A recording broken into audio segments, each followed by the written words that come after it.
We will end of book 1. So if you were not previously aware, I had not noticed, the book of Psalms is split into 5 separate books internally. They are not split where you would expect, given 150 Psalms necessarily. But Psalm 41 will be the last one in book 1. I'm going to take a brief interlude there. Someone else will teach a couple Sunday mornings worth of classes while I take a short break from doing this. I don't remember when the last time I think it was Christmas probably over a year ago when I was out of town was the last time I didn't do this. So I'm going to take a short break, a couple weeks probably, and then we'll, unless there's a revolt and people want to do something else besides Psalms, we'll pick up with book 2. But certainly if people have grown, I don't want to say bored's not the right, grown weary of Psalms, we could swap something else in if we had to. But anyways, that's the plan for the upcoming several weeks. So we will, in a moment here, we'll read Psalm 38, and then we'll talk about it. But before we do either of those things, we'll stop, we'll have a word of prayer, and then we'll get started. So if you'd pray with me, please.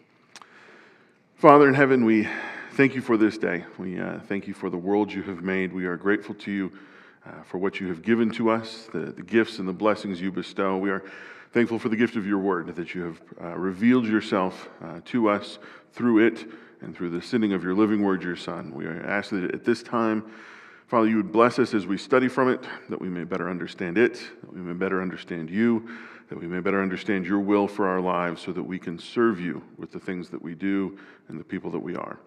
Father, we are thankful, as we said, for all these many things, but we are most thankful indeed for the gift of your Son and the salvation that he brought, the sacrifice that he made. And we pray these things in the name of your Son, Jesus. All right, so Psalm 38. We'll read through that. Let me grab there we go. A psalm of David to bring to remembrance. O Yahweh, rebuke me not in your wrath, nor chasten me in your hot displeasure. For your arrows stick fast in me, and your hand presses me sore. There is no soundness in my flesh because of your indignation, neither is there any health in my bones because of my sin. For my iniquities have gone over my head. As a heavy burden, they are too heavy for me. My wounds are loathsome and corrupt because of my foolishness. I am bent, I am bowed down greatly. All the day long in gloom I walk about. For my loins are filled with burning, and there is no soundness in my flesh. I am faint and sore bruised. I have roared by reason of the disquietness of my heart. Lord, all my desire is before you, and my groaning is not hidden from you. My heart throbs, my strength fails me. As for the light of my eyes, it also has gone from me. My lovers and my friends stand aloof from my plague. My kinsmen stand afar off. Those also that seek after my life lay snares, and those who seek my hurt speak mischievous things and meditate deceits all the day long. But I, as a deaf man, do not hear, and I am as a dumb man who does not open his mouth.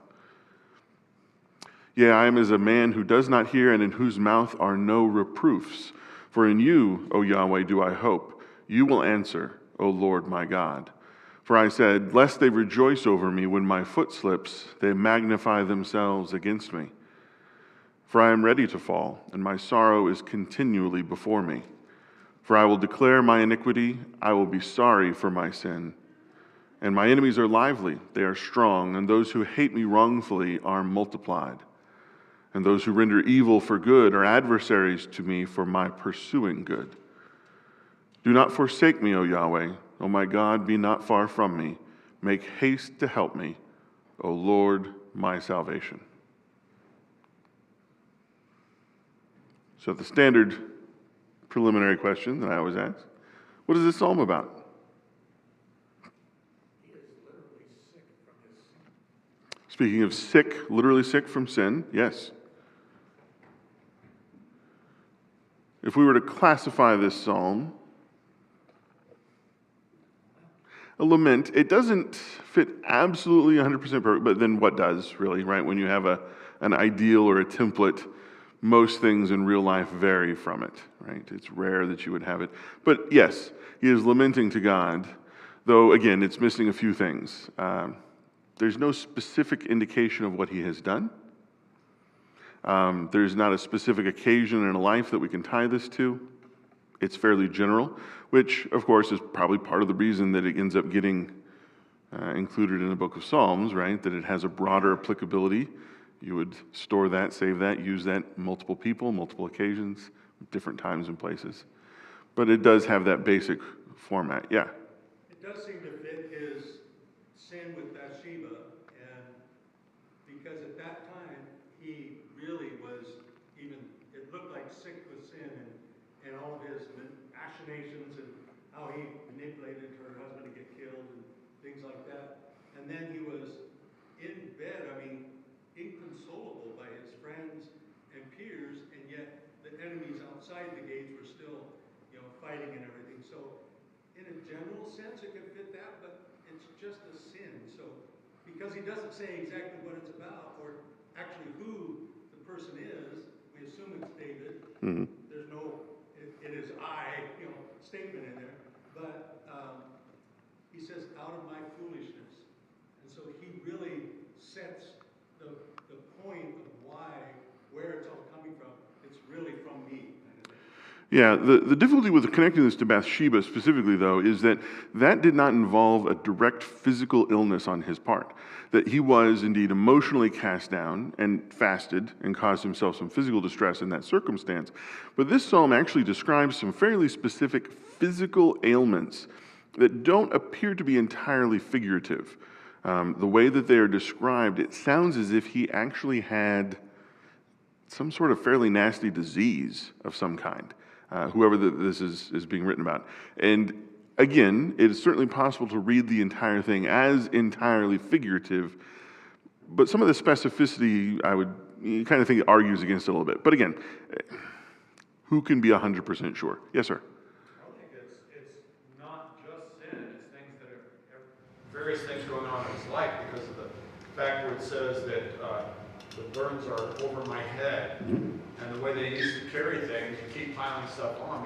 Before long, the stuff you're carrying is higher than your head is, and you can't stand up straight because of the weight. Yeah, there's certainly things that have accumulated or things that have overwhelmed him, and we'll talk about that a little bit when we get to it, of course. I think that's close enough to the beginning that I can be reasonably sure of getting there. But I think that he understands, the writer at least understands the proximate cause of the things that are happening to be his own sinfulness.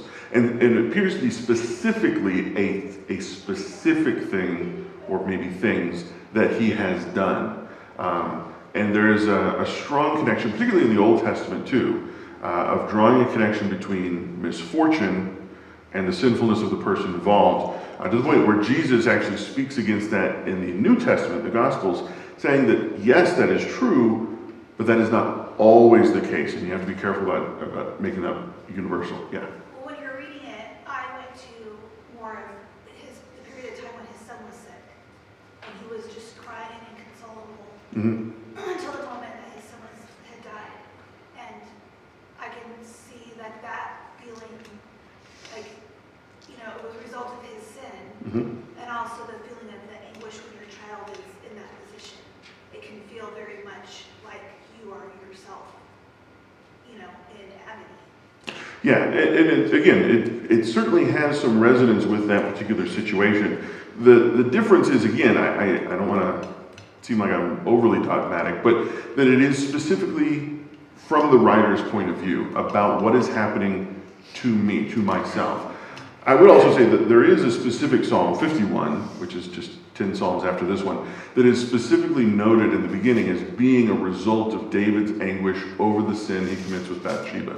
And it is explicitly about that one. This one is much more about sinfulness and less about physical ailment, and speaks to the kind of devastation that he has wrought in his life as a consequence of his wrongdoing. But again, this is kind of the beauty of poetic literature in general, of course, is that you can just take something that was written on a different occasion or for a different set of circumstances and understand how the parallels can still apply that to your own life, to your own circumstance, right? I don't have to have a disease whose symptoms are as described in this psalm, to be able to have this psalm really resonate and speak to me and comfort me when I am sick from some other sort of thing, right? Like, I don't have to be able to go down his list of symptoms and go, well, I don't fit all of those. This psalm doesn't really apply to me. I mean, because the Psalms were written to have that broader and more general applicability and be a comfort and a help and a use to the entire body of faith throughout all kinds of times and places. Yeah. All right, we'll delve in here. So the kind of the breakdown of how this is, we have a bit of a lament and a prayer for personal relief. He begins and ends both with a prayer, a direct appeal to God for something. So in the very first verse, "O Yahweh, do not rebuke me in your wrath, nor chasten me in your hot displeasure." From there, he goes into the description of the circumstances, the sorrow and the pain that he feels from the things that are occurring. He speaks then of his confidence, as in a traditional lament, his confidence in God's response, that God will in fact do what he expects and anticipates, and then concludes finally with the reiteration of the prayer, the direct appeal, addressing God directly and asking for a specific thing. So in verse 1, the verb that is used here is used to mean several different things. It can mean to decide something, to judge between people, or to judge a circumstance, or even to prove. There's only one instance of this. I believe it's in Job. Did I put the verses in here? I did. So you can see in different places in the Bible it's used. This specific word or verb is used multiple times to kind of do this. It's here used, at least in the translation that I have, is to mean rebuke. In the NIV, they use discipline in the second half of the verse, or chasten, but it's actually the same word repeated in the first line and in the second line.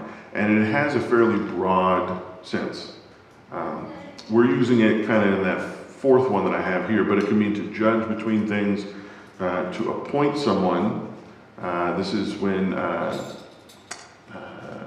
believe it's Isaac, on the occasion of his marriage. There's the person being sent, the servant is sent by Abraham to find a wife, and it is used to say, to find the woman appointed that you have judged to be the correct woman, essentially, for my son. So it's a sense of deciding or judgment or that sort of thing. In Isaiah 1:18 is an interesting usage of it. It's usually not translated that way. It's the verse that says, "Come, let us reason together," is usually the translation that you see. But in a sense, you can better understand that by maybe thinking of it as, "Come, let us resolve our dispute. Come, let us have a judgment between us to work things out." So it is an interesting word, and that's why it's repeated here, because it's got slightly different senses that make it very suitable for poetic kind of renderings like this. We have the implication then of divine judgment. That what has happened, if we look at verse 2, your arrows, your hand, the things that are happening are from God, or being permitted or allowed by God, that this is a judgment from God. And the implication, therefore, is that relief implies forgiveness. Right? That if he is being punished justly for what he has done wrong, this lament, this psalm, this prayer is also to be forgiven. Right? Because when we get justice for the things that we do, the people that we are, we suffer. Because none of us are perfect, right? None of us get what we deserve. And this is the beauty and the joy of God's grace and forgiveness, that he sent his son that we may not necessarily receive what is just, but what is merciful and what is gracious to us. And this prayer then is, as I say, because this is divine judgment, it is a prayer for divine forgiveness as well. I wouldn't expect anybody to pick up on this because there's a lot of Psalms, and we've talked about a lot already. Verse 1 is almost identical to Psalm 6, verse 1. And in some ways, this is a very similar sort of psalm. So if, again, I don't have both ready to hand, Here, let me flip back. Psalm 6:1, O Lord, do not rebuke me in your anger or discipline me in your wrath. And this is in the NIV, it's the identical language. O Lord, do not rebuke me in your anger or discipline me in your wrath. I don't believe it's exactly identical in Hebrew, but it is basically the same idea expressed again. So it's a borrowing or a common sort of phrase. It's used multiple times in the Psalms. Verse 2 repeats what verse 1 does by having a verse in which the verb repeats from the first line to the second. Again, carrying a slightly different intimation. No, that's not the right word. Inflection? It's not it either. Anyways, it means something slightly different the second time around, using a different sense. That uses the idea of pushing to indicate the arrows have penetrated. Right? It is pushed into him. He has been struck by an arrow and is stuck into him. And then the second one to revert to the hand being an oppressive weight, right? Pushing down on or holding fast, pushing down. But it's the same verb used for both, the idea of pushing towards you in a way that is intense, an intense pushing kind of idea. Again, as a poetic form, this idea of repeating a word with a slightly different meaning is very strong, and it gets a little bit lost in the translation, but it is clearly a deliberate choice on the part of the author to use a repeated verb, both for emphasis and to describe different circumstances. Moving on, in verse 3, there is, again, a repeated word. In the NIV, it is health, and then it's soundness. In the one that I have, it reverses those, soundness and health, but it's because it is the same word describing the person. And in this case, it is describing a lack. And this is an incredibly broad word. This is a very word that is both used as a noun and a verb, as noun and verb forms, and it describes a whole range of ideas. They tend to be related to things like completeness and wholeness. It can be used to mean that a thing is now finished, right? It is completed and done. It can mean that a thing is entire. All the pieces are there. There's nothing lacking. It is being used here as a way of describing health. The idea of soundness. A thing is not with, it has no flaw. Of course, here it is being used in the negative. He is saying that there is nothing of that. I have nothing that would indicate any sort of health or wholeness or completeness or soundness within me. It is a way of speaking to the absolute and utter devastation that he is suffering. There is nothing left that works right. Everything is broken, he is saying. There is no soundness in his flesh, and then he repeats this with his bones in the second half of the verse. Again, using these two different contrasting words now, along with the same word, the descriptive, to indicate that it is his entire being, from his head to his toe, we might say in English, right? He is saying from his flesh to his bones, everything is devastated. He is utterly laid low, and he is completely broken. I don't mean to harp on this, but it is important to understand that the repetition and the use of these words is intended to convey the absolute seriousness of what he is trying to talk about.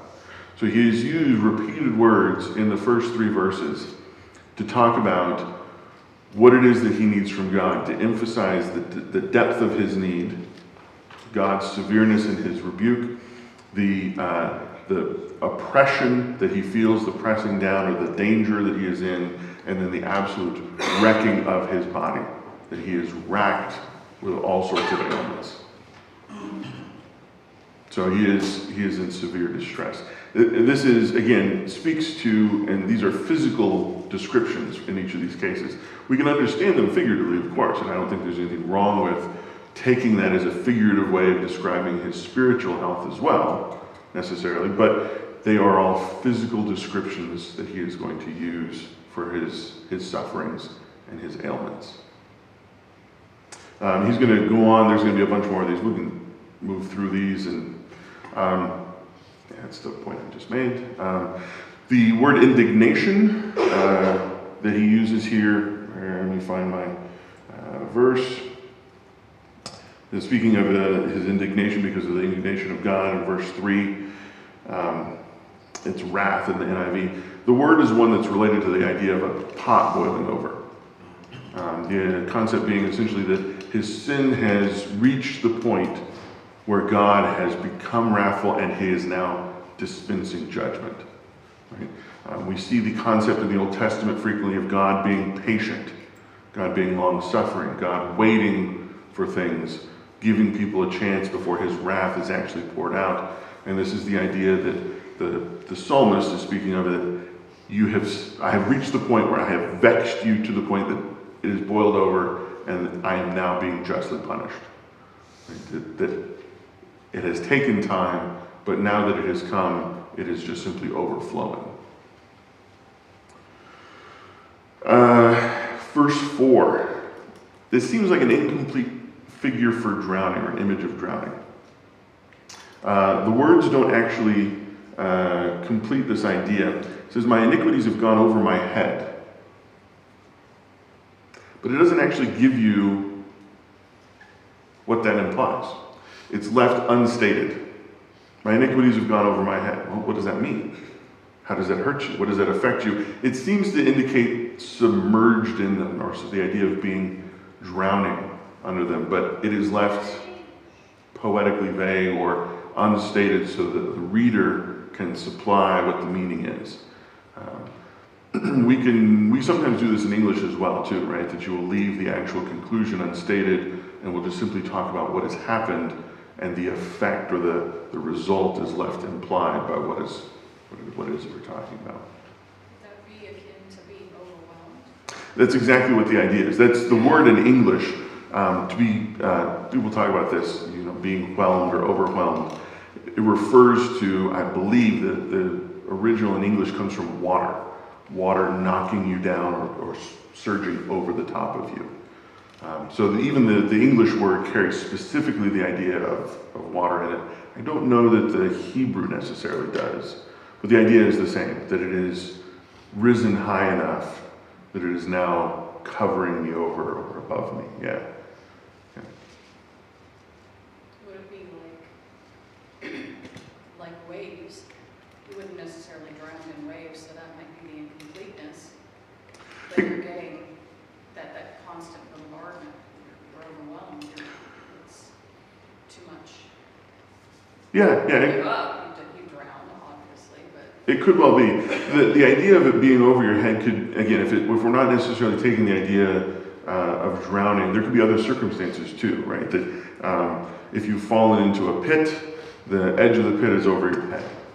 If you have fallen into, you've been buried underneath something, this is one of those risks that is not common unless you're in the agricultural world.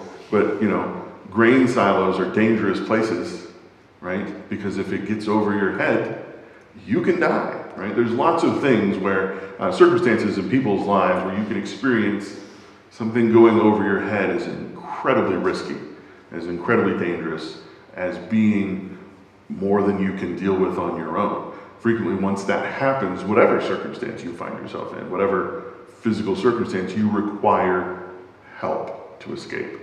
It is past the point where you can do anything about it yourself. So the image, contains all of these kinds of implications where it says, things have risen above my head and I can no longer deal with them. It's the very next line, right? The burden is too heavy. The things that I have to carry is too heavy for me to deal with. The heaviness is too much. I am now incapable of handling this on my own. Which is, parallel drawn with weight, both conveying the overwhelm. Verse 5 is a particularly vivid verse, and not every translation, I don't think, captures this. The word here actually refers to having a terrible odor. He speaks of his wounds. This version has loathsome and corrupt. The NIV has festering. The idea is that it has begun, it is, I guess maybe one could almost say gangrenous. That the wound or the illness, the sores that he has are so bad that it is it is obvious both by sight and by smell. He is deeply, deeply sick. And it is this that will eventually move into the idea that people won't even associate with him anymore as we move further on in the psalm. That he is so badly off that nobody even wants to be around him because he is unpleasant to be with because of his physical ailments. Yeah. And I noticed in verse 3 and verse 5, verse 3 said, because of my sin, and verse 5, because of my foolishness. Mm-hmm. So he relates it on a personal basis, because of something I did. And he's recognizing I did it, and it's like gangrous sores. I can see the effect on my life, and I understand it's all because of what I did. Sin, Mm-hmm. or foolishness, he's saying, I knew what I was doing at the time, and it was stupid, and I shouldn't have done it. And now I'm recognizing that sin, and this is where I'm at in my life. Yeah, and it appears to be, again, as we read through and he continues to talk about his circumstance, it appears to be almost a literal description, right? That he is actually in a physical distress because that he understands as being judgment for what he has done. That he is suffering God's judgment for his sinfulness through physical ailment. The idea of foolishness, too, is an important thing to recognize, that the word that when we translate it as foolishness doesn't fully capture in English the flavor that it had in Hebrew, or even, I think, in the Greek when you get to the New Testament, because it carries with it a necessary implication of moral lack. To be foolish to an Israelite is to lack moral appropriateness. Right? We think of in English, our word foolishness doesn't carry that sort of implication. You can be foolish through ignorance, you can be foolish through just carelessness, but it implies a moral failing when you see that word in Hebrew. Right? Well, fool must have been a bad word. Oh, yeah. I don't remember exactly where, but even Christ said, call a man a fool. That was like, you're not pure enough to call anybody else. Yeah, it was a severe insult to refer to someone as a fool. And this is why when you, especially this is Proverbs in a big way, when you read through Proverbs, it always associates foolishness with moral degeneracy, I guess you could even say, right? That is a moral failing. And so when he speaks of his foolishness, it necessarily implies sinfulness. That to be foolish is to be sinful. And at the same time, he's talking to God. He's saying, I recognize what the real truth is and what I should have done. Yes. And I call it foolishness. I mean, he's calling himself that fool, that bad word, because he recognizes I see the mark over there. I see where I should have been in my life. I see what the truth is. And now I recognize, looking back in the rearview mirror, my life and what I did, and I see it as sin. And he's calling it sin, which is, against God. That moral, that turpitude that's against God. Right. And he returns to the idea at the end of the psalm. Yeah. Right. When he was speaking now of his confidence in God, in verse 18, I think, he talks about seeing that again and recognizing it and being sorry, repenting of it in order that God will indeed forgive him. Yeah. So he returns to the same idea later. Yeah. 6 talks about both figurative and literal lowliness, this dual sense of his pain, the idea that he is both bent over with what it is that is, I'm bent, I'm bowed down greatly, and then he speaks of his gloom or his melancholy or his sadness. All the day long in gloom I walk about, right? So that it is a physical bringing down, that he has been brought to the point where he is stooped, he cannot walk without trouble, right? And we speak of people being brought low, the idea of being knocked down. So it contains it both in that physical sense and then in the gloom. His spirits are low as well. He does not feel happy in his heart, right?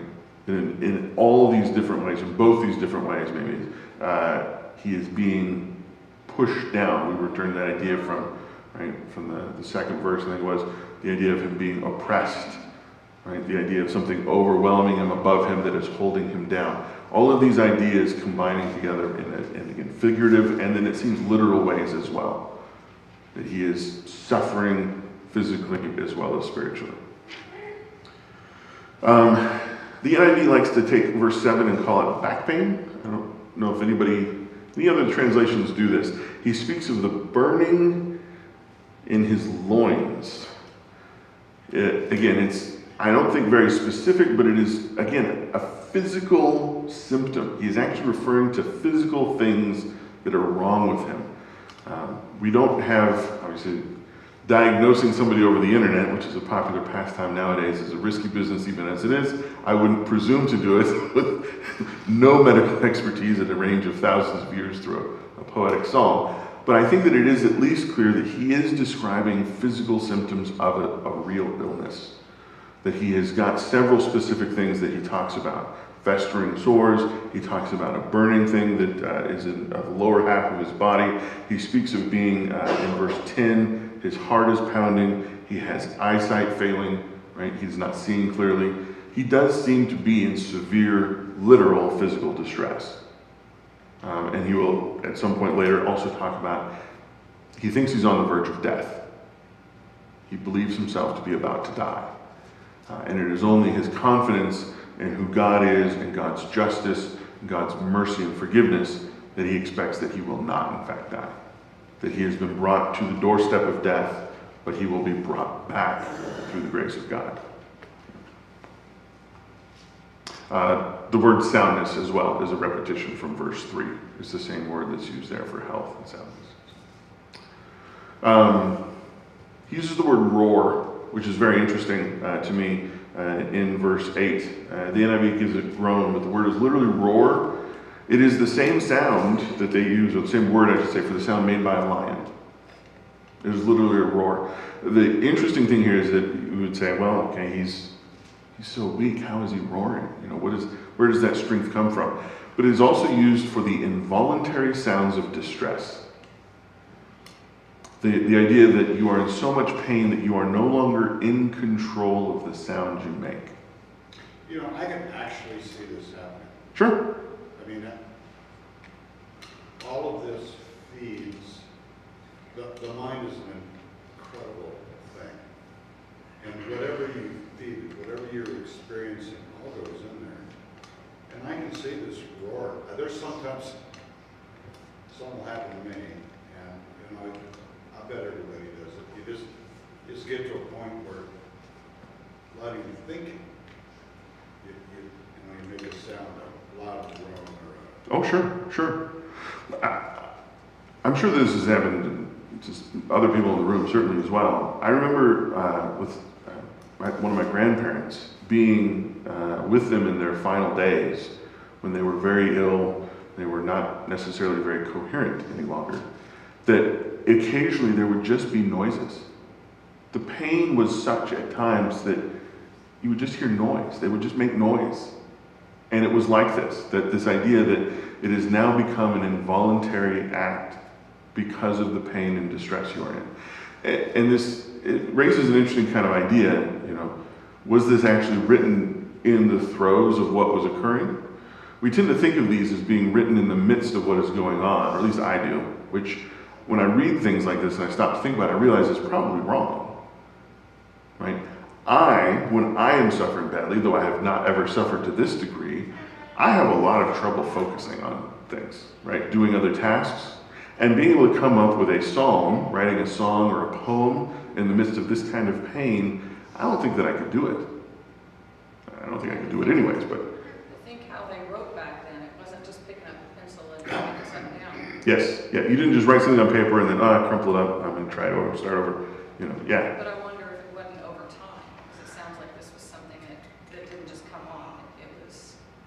That's true. Yeah, I tend to think that because of the depth of the pain that he describes, that this is actually written after the fact as a way of expressing his emotions during.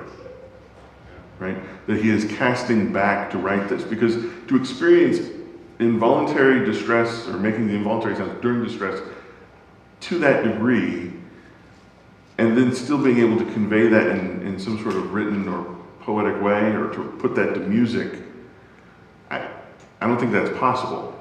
I don't think that's necessarily possible. So again, it's an interesting way of thinking about this, that you would write this psalm to describe the experience and to be of use to people who suffer similar experiences, but you are doing so after you have passed through it yourself, right? To give them that hope and that confidence for others that are going to be in that circumstance. If that is entirely true, if you wrote the entire thing after the fact, Sure. doesn't that take away a little bit of the validity of saying I was at death's door, but I knew I was going to be brought back by you? I don't think so. I don't think so. I don't think that the fact that it has been accomplished necessarily impugns the idea that he was confident at the moment as well. I mean, it's certainly possible to remember that. I mean, the impulse that we might have is to say, well, can you prove that you really were that confident? Can you demonstrate to me that you really did trust in God then? But I think that's kind of the wrong question to ask, right? Like, it's not for me to judge whether or not the person telling me something is telling me the truth about their own internal experience. Because I can never validate their own internal experience. If I can say that they're lying now about their internal experience previously, then I can easily say they're lying in the moment about their internal experience while they're going through it, right? Sure, I'm in great distress, but I trust God. I can't see your heart. You say that now. I have to take that with some measure of faith. And as well to say, even if you don't have that, I still can. Right? This is related maybe to the idea in the New Testament that, what does Paul say about the preaching of the gospel, right? That some people do it simply to make themselves look better. Self-aggrandizing, right? It is about the puffing themselves up and making them look good. And he says, you know what? I don't care. I don't care, right? If you're preaching the gospel is getting preached, and that's important to the people that are hearing the gospel. He says it's bad for the individual, but it's not necessarily bad for the people that hear as long as they take it in a sincere way and have a sincere faith. From ill motives or good motives, the gospel is preached, and that's key. Yes, sir? My favorite story to show what you're talking about is Meshach, Shadrach, and Abednego. They knew what God was capable of doing. Sure. They didn't know he was going to do it for them, but they knew that he was able to. Sure. Yeah, that's an interesting way of kind of talking about a similar situation. They were in a difficult place. They had confidence and faith in God, but it was expressed in a way that they were honest, right? They were honest with the king. Like, I don't know if this is going to work out here and now for us, but that's not key to our faith in God, right? We know God can save, even if he doesn't choose to save us. Yeah. Wayne, you were going to... If we really are looking at this as a revisit, Sure. for him to put down, quote unquote, on paper, he would have known. I mean, he would still be able to express that he had confidence then. And there is a commercial for one of the Wounded Warriors things. I don't know which one. But they interview these guys, short little snippets. And this brings to mind one that said they stepped on an IED and it blew off a couple of his limbs. And he said the one thing that I thought of was, if I can just keep breathing, I'd go home. Yeah. I mean, again, I don't want to say that everyone who always describes past events in their mindset does so completely honestly. I don't think that's true, right? People will describe themselves in ways that make them look good sometimes that aren't true with, the benefit of hindsight. Sometimes they even fool themselves, right? Who's the easiest person to fool? Me. That's the easiest person for me to fool. I can tell myself lies, and I believe them because I want them to be true, right? I like the things that I tell myself about myself. I want to make that, build that image in your head that's not necessarily right. But it doesn't always matter to the people outside, right? And again, I don't want to say that it doesn't matter whether or not this was true.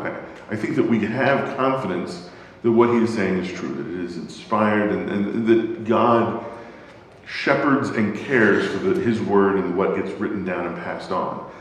My point is kind of a larger one about the idea that we need to be able to verify the things that people say to us about themselves when it is being used as a consistent way of explaining the gospel or being a beacon that provides faith and hope to people, in a sense. So I don't necessarily have to know or verify. You have a missionary come and talk about good things that they're doing, right? And I can be sure that they are doing things that are good for the people that they're helping, right? That I can be sure of, and we can check on that. We can make sure money is being spent right. But it is not up to me to judge their motive. Why are they doing that? Are they doing that solely out of a love for God and a desire to serve the poor? Or do they do it maybe a little bit because they like standing up in front of everybody and having everybody think they're a great person? Do they have a corrupt motive that they want to be thought of as being good? Maybe. But I can't ever know. And ultimately, does it matter? Because they're still serving God's They're serving God, and it is between them and God about their own heart. And I need to be worried about my own motives. I need to be worried about, am I doing this right? Am I really thinking of other people, or am I thinking of myself? Right? Why do I stand up here and teach a class? Is it because I want to help convey the truth that is in the Bible to people that can hear me, right, in the room, and then I guess I'm being recorded. I don't know where the camera is, right there. Being recorded, right?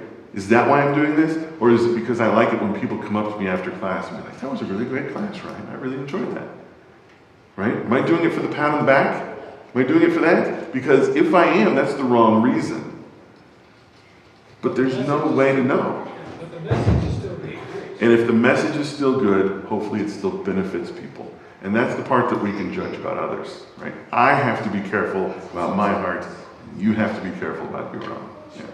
All right. I didn't quite make it halfway. I'm running out of time. I really hope we would get to the part where he starts talking about his confidence in God, because it's delightful. It starts in 15. He has confidence not only that the relief is only possible from God, but that it will come from God. He speaks of this. This is the, where is the, I have a note. Where is it? Here it is.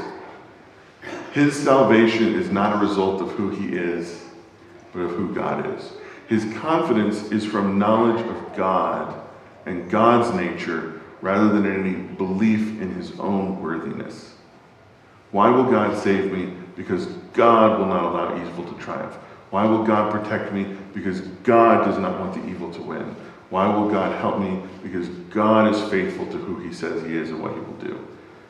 Which is the source of his confidence that this will be resolved in his favor. All right. I'm running over time. There are small children sitting in the hallway waiting for me to be done. I apologize, small children. Any final quick thoughts? All right. Well, then we will move on. Psalm 39 next week. I appreciate everybody's time, your patience with me going slowly.